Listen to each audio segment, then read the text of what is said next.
తెల్ల ముగ్గులతో అలంకరించి దానిపై ఒక దీపం ఉంచడం, కద్దు మైసమ్మ, పోచమ్మ, ఎల్లమ్మ, పెద్దమ్మ, డొక్కలమ్మ, అక్కాలమ్మ, పోలేరమ్మ, మారెమ్మ, మున్నుగు పేర్లు కల ఈ దేవి గుళ్లకు దేదీప్యమానంగా అలంకరిస్తారు.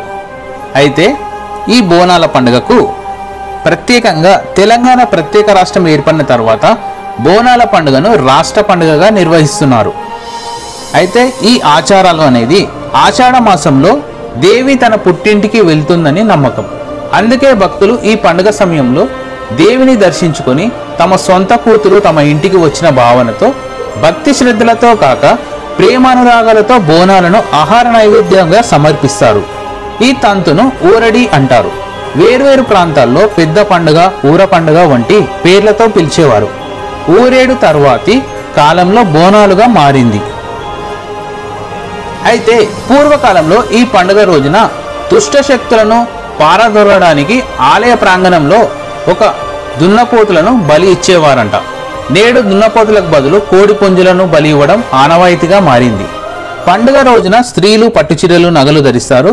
పూనకం పట్టిన కొందరు స్త్రీలు తలపై కుండని, బోనం మోస్తూ డప్పు ఆటలాడుతూ లయబద్ధమైన మూతలతో అనుగుణంగా దేవిని స్మరిస్తూ నర్తిస్తారు.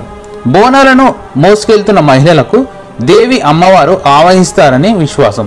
మహంకాళి అంశ రౌద్రాన్ని ప్రతిబింబిస్తుంది కావున ఆమెను శాంతింపపరచడానికి ఈ మహిళలు ఆలయము సమీపించు సమయంలో వారి పాదాలపై మిగిలిన భక్తులు నీళ్లు కుమ్మరిస్తారు.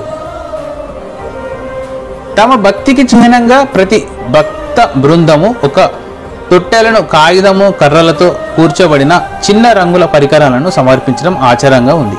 బోనాల పండుగ సందేహం గోల్కొండ కోటలోని గోల్కొండ ఎల్లమ్మ ఆలయం వద్ద మొదలయ్యి లష్కర్ బోనాలుగా పిలువబడే సికింద్రాబాద్లోని ఉజ్జయిని మహంకాళి ఆలయం, బల్కంపేటలోని ఎల్లమ్మ దేవాలయాల మీదుగా ఓల్డ్ సిటీ ప్రాంతాలకు చేరుకుంటుంది.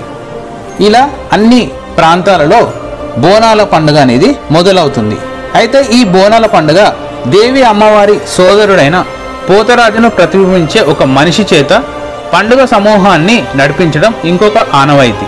పోతరాజు పాత్రను పోషించే వ్యక్తి అయితే ఈ దేవి అమ్మవారి సోదరుడైన పోతరాజును ప్రతిబింబించే ఒక మనిషి చేత పండుగ సమూహాన్ని నడిపించడం ఇంకొక ఆనవాయితీ.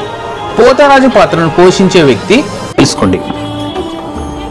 ఓం సర్వమంగళ మంగళ్యే శివే సర్వర్త సాధికే శరణ్యే త్రయంబికే గౌరీ నారాయణి నమస్తుతే అని ఈ మంత్రాన్ని, శ్లోకాన్ని మనం చదువుకోవాలి 11 సార్లు. మంచిది.